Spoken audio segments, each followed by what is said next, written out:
Hello friends, welcome to the Chitra science hub. आज हम polymer processing techniques का next part discuss करेंगे, जो है रेनफोर्सिंग।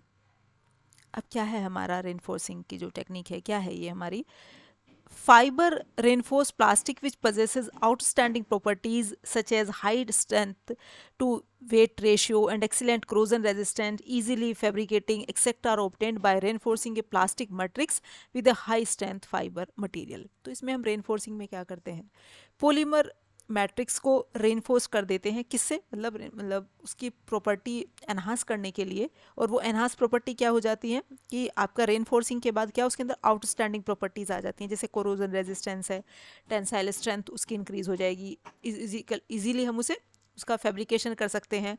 तो उसकी जो एनहांस प्रॉपर्टी है वो किस वजह से आई, रेनफोर्सिंग। तो रेनफोर्सिंग में हम क्या करते हैं, एक प्लास्टिक मैट्रिक्स को हम किसके साथ रेनफोर्स करते हैं, आपका फाइबर मटेरियल के साथ, जिसकी हाई टेंसाइल स्ट्रेंथ होती है। हाई स्ट्रेंथ के फाइबर मटेरियल के साथ हम प्लास्टिक मैट्रिक्स को रेनफोर्स कर देते हैं। अब जो हमारा, इसे हमने नाम दिया फाइबर रेनफोर्स्ड प्लास्टिक, जिस प्लास्टिक को हमने फाइबर के साथ रेनफोर्स कर दिया, आपका एफआरपी।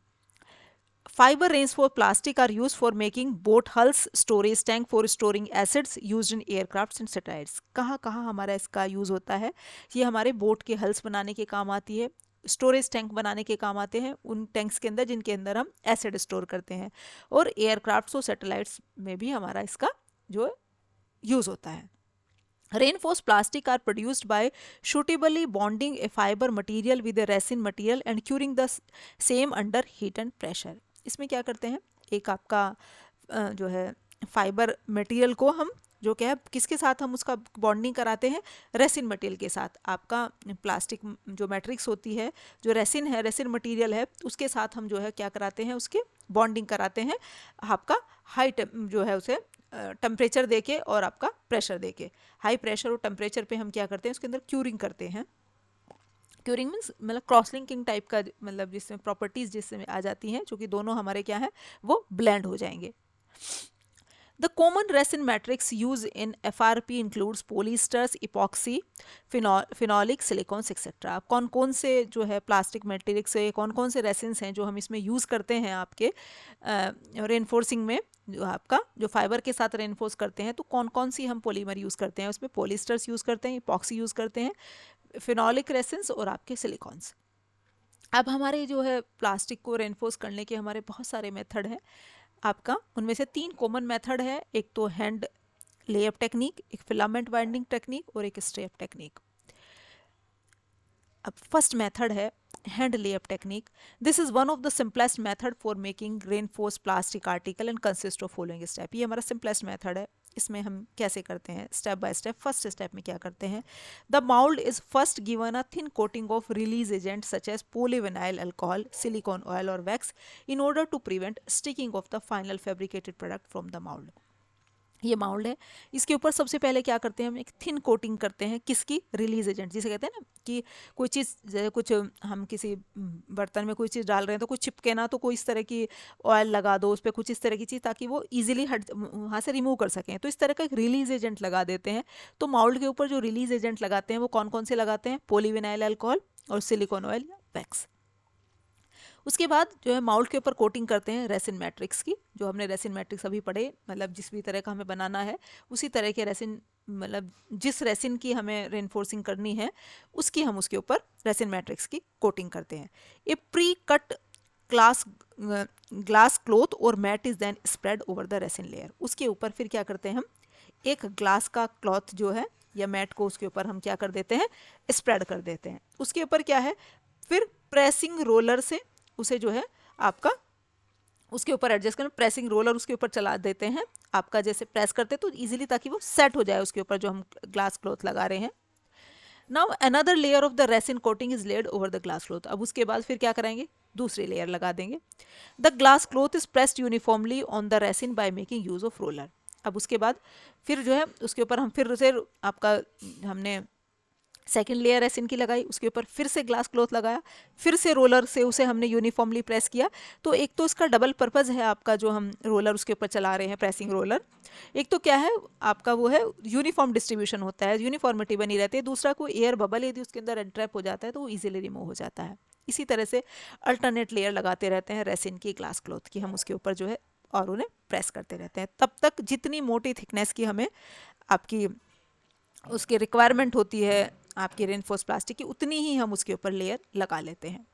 अब होल सेटअप को हम जो है क्यूरिंग के लिए हम कहाँ रख देते हैं, एलिवेटेड और एम्बियंट और एलिवेटेड टेम्परेचर, आपका एलिवेटेड टेम्परेचर पे हम उसे रख देते हैं माउल्ड को, ताकि हमारी क्यूरिंग हो जाए। After the completion of curing process, the reinforced plastic material is taken out of the mold and subjected to trimming and finishing। फिर जो आपका जब क्यूरिंग का प्रोसेस हमारा कंप्लीट हो जाता है, फिर रेनफोर्स प्लास्टिक मटेरियल को हम जो है माउल्ड पे से हटा लेते हैं और उसके बाद उसकी फिनिशिंग कर देते हैं, ट्रिमिंग फिनिशिंग करके हम आपका रेनफोर्स प्लास्टिक मटेरियल हमें मिल जाता है। अब जो दूसरी टेक्निक है ये filament winding technique. This method has widely been used for making reinforced plastic articles such as high pressure cylinders, rocket motor bodies and storage tank। ये जो है हमारे जो ये सब चीज़ जो है हमारी बनती है, जो high pressure cylinders, rocket motor bodies और स्टोरेज टैंक जो है, ये जो सब हमारे इसी तरह की आपका फिलामेंट वाइंडिंग टेक्निक से ही बनते हैं हमारे। The process consists of passing a continuous length of strand roaming or woven tape of the fiber through a bath of resin and curative। एक बात लेके इसके अंदर हमने रेसिन डाला, क्यूरेटिव डाला। अब एक जो है हमारा जो है फाइबर का जो स्टैंड ले लेते हैं, उससे हम क्या है यहाँ रोलर लगा देते हैं, आपके यहाँ रोलर लगा देते हैं, यहाँ रोलर लगा देते हैं आपका, ताकि वो जो है एकदम से इसके ऊपर ना गिरे, यहाँ पे आपका जो है प्रॉपर तरीके से इसके अंदर आए। यहाँ हमने मिक्सचर बना दिया आपका रेसिन का, आपका रेसिन और क्यूरेटिव इसके अंदर डाल दिया। अब जो हमारा फाइबर है उसे हम इस रोलर की हेल्प से इसके अंदर डिप कराएंगे, फिर यहाँ से निकालेंगे आपके, फिर क्या है स्क्यूज हो जाएगा इस आपके रोलर पे आते ही, मतलब जो एक्स्ट्रा उस क्यूरेटिव और रेसिन उसके अंदर जो आपका जो रेसिन का एक्स्ट्रा मटेरियल आ गया, क्यूरेटिव एजेंट वगैरह आ गया, वो इजीली स्क्यूज हो जाते हैं और यहाँ पे जो है मैंडल के ऊपर वो रैप हो जाता है। As the stand come out of the bath, the excess resin is squeezed out। इस वाले रोलर पे आके एक्सेस में जो रेसिन है वो स्क्यूज आउट हो जाता है।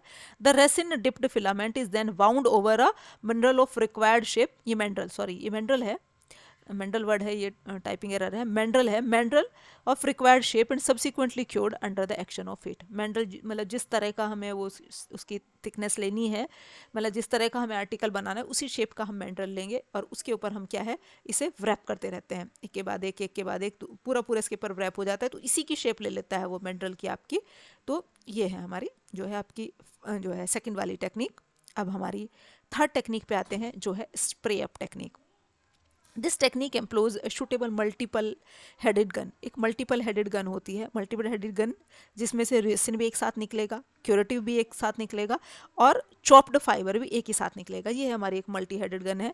यहाँ से रेसिन डाल रहे हैं, यहाँ से क्यूरेटिव डाल रहे हैं और यहाँ से हम क्या है कॉन्टिन्यूस रोविंग कर रहे हैं, मतलब फाइबर इजीली दे रहे हैं और चॉप्ड फाइबर हम दे रहे हैं और उसे एक मल्टी हेडेड गन की हेल्प से इसके ऊपर डाल रहे हैं। A spray of resin, curative and chopped fibers are discharged simultaneously from a spray gun on the surface of a mold where they get deposited to a uniform thickness। एक mold के ऊपर spray करते रहते हैं जहाँ पे वो हमारा क्या है एक यूनिफॉर्म थिकनेस ले लेता है। Once the required thickness is built up by spraying it is cured under heat। जब हमारी desired thickness हमें मिल जाती है हम उसकी क्यूरिंग करते हैं हीट की हेल्प से। तो ये थे हमारे 3 मेन मेथड। अब कुछ अदर टेक्निक्स भी हैं, जैसे कंटिन्यूस लेमिनेटिंग टेक्निक है, आपकी पल्स्ट्रेशन है। तो अब फर्स्ट जो है कंटिन्यूस लेमिनेटिंग टेक्निक क्या है, in this process individual layers of woven fabric are fed from individual rollers and impregnated with the resin and curative and then passed into a single layer by passing through a set of hot laminating rollers। इसमें क्या करते हैं हम, ये हमने बात ली आपकी, इसके अंदर हमने रेसिन और क्यूरेटिव डाल दिया, ये हम फीड रोलर्स की हेल्प से जो है फाइबर्स इसके अंदर हम क्या है यहाँ पे डाल रहे हैं, इसके अंदर जो हमारी बात के अंदर जो मिक्सचर है हमारा रेसिन और क्यूरेटिव है। फिर इसके अंदर से ये हमारे यहाँ इसके ऊपर उन्हें इस वाले रोलर के ऊपर लाते हैं हम उन्हें। तो यहाँ क्या होता है फिर उसे यहाँ पे चूंकि दोनों आके इसके ऊपर से प्रेस होके जाएंगे तो सिंगल थ्रेड बन जाएगा। यहाँ समझ लो 4 थ्रेड ले रहे हैं आपके, 4 फाइबर ले रहे हैं आपके, 4 फाइबर हमने 4 रोल उससे डाला है आपके फीड रोलर से। यहाँ आपके हमने वो आपके दो जगह रैप हो गया, एक यहाँ एक यहाँ, फिर फाइनल क्या है वो एक जगह यहाँ पे हमारा जो है। फिर क्या करेंगे हम उसे, ये हॉट रोलर्स हैं, इन रोलर्स के थ्रू यहाँ फिर सॉरी ये प्रेसिंग रोलर है, यहाँ के थ्रू हम उन्हें पास इसके थ्रू पास करेंगे तो वो आपस में क्या है चिपक जाएंगे, मतलब जो है चारों अब हमारे क्या है एक साथ आ गए, चार की प्रॉपर्टी आ गई, साथ में जो हमने रेसिन जिसके अंदर डिप किया उसकी भी आ गई, क्योंकि रेसिन की क्यूरेटिव उसके रेसिन के अंदर क्यूरेटिव एजेंट डाल के हम उसके अंदर से उसे पास कर रहे हैं। यहाँ पे क्या होगा, उसकी हीटिंग होगी। हीटिंग किस लिए हो रही है, क्यूरिंग के प्रोसेस के लिए। अब यहाँ क्यूरिंग का प्रोसेस हमारा पूरा हो जाएगा। अब यहाँ पे क्या है, कॉन्टिन्यूस लैमिनेटेड शीट हमारी यहाँ से निकलती है। The single layer coming out is cured by applying heat which results in laminate of a desired thickness। उससे हमारी जो है इन रोलर को हम अब जो है कितनी मोटी थिकनेस की हमें शीट चाहिए होती है, ये हम रोलर के बीच का साइज के बेसिस पे हम डिसाइड कर लेते हैं, कितनी मोटी थिकनेस की चाहिए होती है उतना ही बीच का हम उसका गैप हम एडजस्ट करते हैं। अब जो दूसरी टेक्निक है आपकी जो है पल्ट्रेशन की जो टेक्निक है, in this technique the continuous strands are pre-treated by passing through a resin curative bath and then pulled through a die of suitable profile। इसमें क्या होता है, हम आपका जो इन्हें हम ऑलरेडी हमने रेसिन मैट्रिक्स के अंदर इन जो है फाइबर्स को डिप किया हुआ है और यहाँ इन्हें एक डाई के थ्रू हम पास करते हैं। ये हमारी बाउल डाई है एक, तो इससे यहाँ क्या है, इसके थ्रू पास होंगे तो सिंगल स्टैंड के फॉर्म में आ जाएंगे, सिंगल फाइबर के फॉर्म में आ जाएंगे। यहाँ पे हम उसे क्या है हीट करते हैं। हीट किस लिए कर रहे हैं आपका, ताकि आपका जो क्यूरिंग का प्रोसेस हमारा कंप्लीट हो जाए। The die is heated and the compacted profile coming out of the die is also heated externally। इसे बाहर से भी हम हीट करते हैं।